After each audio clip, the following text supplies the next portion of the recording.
Salutations aventuriers, je vous retrouve pour une vidéo sur Waven et aujourd'hui je vous propose un build monofeu sur la Bunam. Alors avant de vous parler plus en détail de tout ça, je vais vous parler des passifs que je suis allé chercher sur le personnage. Donc pour ceux qui ne savent pas, le passif de base permet qu'en fin de tour, si on a moins de 2 sorts en main, on va piocher un sort supplémentaire. Ensuite, avec ça, nous allons jouer Puissance Bunlam qui permet en fin de tour de booster nos magies élémentaires ainsi que notre attaque en fonction du nombre de sorts piochés durant le tour précédent. Et Maître Bunlam qui permet que lorsqu'on joue un sort qui coûte moins de 30 points d'action, on gagne de l'attaque et des dégâts élémentaires pour le tour. Avec ça, je suis allé chercher les sorts éthers, Sagesse Bunlam et des Robades et j'ai investi tous les autres points en points de vie. Du côté des items, l'anopéra est ici nécessaire afin de booster efficacement nos magies feu au fur et à mesure que le combat avance. L'anneau Fuego est très apprécié étant donné qu'il a une chance sur deux de réduire d'un point d'action le coût de nos sorts feu. L'orbe de feu ici j'ai pas mal hésité à la mettre mais elle est vraiment super puissante. Elle va permettre, déjà on joue beaucoup de sorts feu donc elle va très vite baisser en coût, elle va très vite être boostée et en plus elle permet d'avoir des très gros dégâts pour pouvoir faire des kills. Il faut voir que c'est spécialement efficace avec Julite. Et enfin, en dernier anneau, j'ai opté pour l'Hanover Bouquet qui permet de booster nos magies élémentaires tout en augmentant les chances de coup critique de nos sorts. Il n'est pas nécessaire. Jusqu'à il y a peu, je jouais avec le Kralamourton et ça allait très bien aussi. Ici, j'avais juste envie d'aller un peu booster la chance de crit.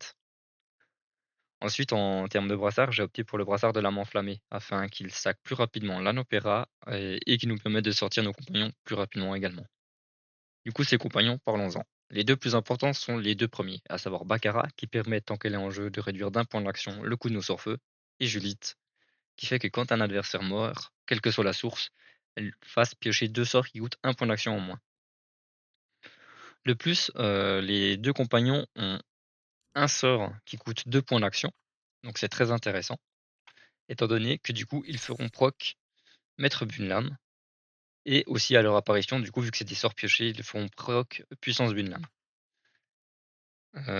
Encore un autre point commun qu'ils ont, c'est qu'ils font tous deux partie de la confrérie de Joris, c'est-à-dire que quand elles spawnent, elles arrivent avec 30 de leur PV max en armure. C'est pas mal pour les faire tanker un petit peu plus. Ensuite, au niveau des autres compagnons, il y a Championne Périmée qui permet de réduire d'un point d'action le coût de premier sort en main. Donc, comme vous pouvez le voir, je l'ai magnifiquement pas du tout ruiné. J'ai vite fait corriger cette erreur. Tac, voilà. Ensuite, avec ça, nous allons chercher Loup, qui permet de piocher 3 sorts coûtant au moins 3 points d'action, en plus de nous donner le sort Fouet de Loup qui va taper extrêmement fort. Donc maintenant, parlons des sorts. Au niveau des sorts, il y a 6 sorts qui pourront booster Maître Bunlam. Il s'agit de Flèche Huilée, Flèche Mordante, Flèche Affligeante, Flèche Immolante, Sagesse Bunlam et des Robades. Oh, et oui, je l'ai oublié, mais il y a Bouclier d'Albora aussi qui le fera, qui est du coup le sort qui nous permettra d'invoquer Loup. Ensuite, il y a 2 autres sorts qu'on va utiliser surtout pour du dégât de zone plus que pour, vraiment le reste. C'est, Flèche agressive et Explosion d'Albora. C'est 2 sorts qu'on va utiliser assez rarement, surtout, Explosion d'Albora, c'est très rare qu'on l'utilise. Mais voilà, il faut trouver un dernier sort à placer. On pourrait également placer, Brasero si on voulait. Mais, là en l'occurrence, j'avoue que c'est de toute manière 2 sorts qu'on va pas beaucoup utiliser de manière globale. Donc voilà. Ensuite, du coup, en ayant vu tout ça, on va pouvoir passer à un combat chez les Cracklers 120. Donc le sort bouclier d'Albora, on va essayer de le claquer très rapidement dans la partie. Si on l'a en main rapidement, ce sera pour en fait pouvoir du coup réinvoquer, pour pouvoir leur piocher le plus vite possible derrière et pouvoir invoquer du coup loup le plus vite possible. Normalement, on n'a pas trop besoin de loup, mais des fois ça nous permet de finir quelques tours bien efficacement.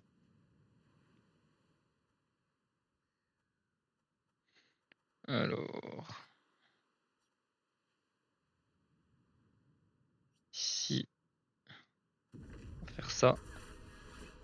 Donc on va aller focus le crackler ancestral crackballer.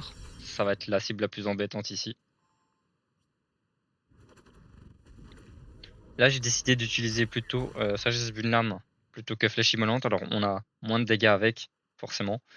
On a une jauge en moins également. Mais ça nous permet du coup de mettre déjà 2 points d'action pour le tour où on va vouloir jouer avec Julite et Baccarat. Donc on invoque généralement Julite en premier parce qu'elle a le passif réinvocable pour moins de jauge. Donc dans le loot, on préfère invoquer Julite en premier.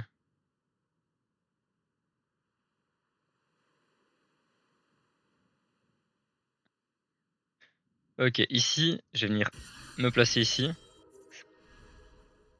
Avec le sort archer, je vais pouvoir me repositionner pour prendre un seul ennemi.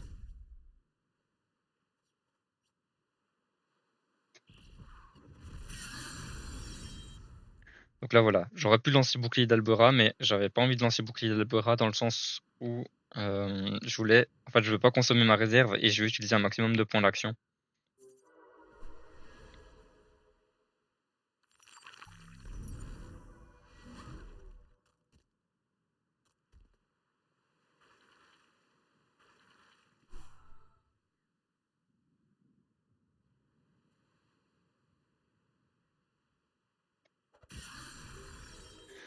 Ok, alors là c'est magnifique. On va invoquer directement Julite et on va pouvoir commencer du coup le gros combo. Donc je vais commencer avec bouclier d'Albuera. Il faut quand même qu'on aille le virer si on veut pouvoir invoquer loup derrière. Ici.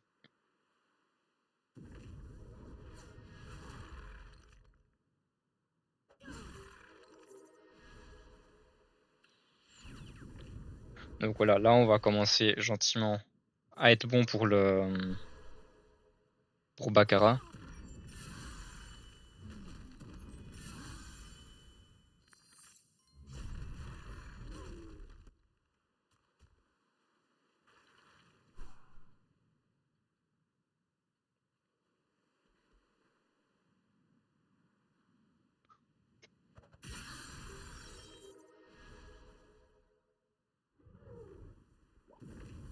Voilà, on peut invoquer Baccarat.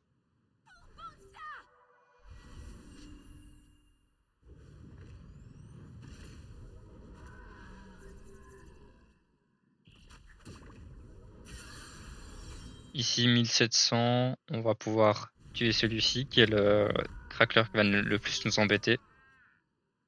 Ensuite, on va venir focus ce mob-ci qui peut être potentiellement aussi celui qui nous embête encore le plus actuellement.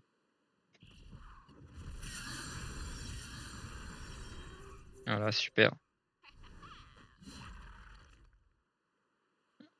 On va pouvoir lancer Julite à l'assaut.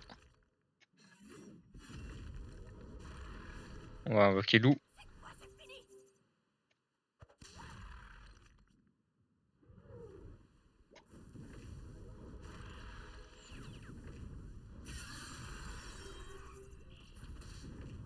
Et voilà, le combat est terminé. Donc là, je parle pas beaucoup parce que c'est des tours où on a beaucoup d'actions à faire. Donc forcément, il faut être rapide. Mais vous voyez que du coup, on a vraiment un burst incroyable à partir du moment où on arrive à avoir Baccarat et Julite sur le terrain. Ça va être un peu le seul problème, sortir les deux compagnons. Donc on a un early très lent où il faut surtout kite parce qu'on n'a rien pour tanker autre que nos 2600 points de vie. On va pas avoir de tankiness autre. On peut avoir justement de bouclier d'Albuera qui confère bouclier à partir de l'ascension 5, mais c'est vraiment la seule chose qui va nous apporter de la tankiness autrement. Mis à part les compagnons qui vont tanker des coups pour nous également.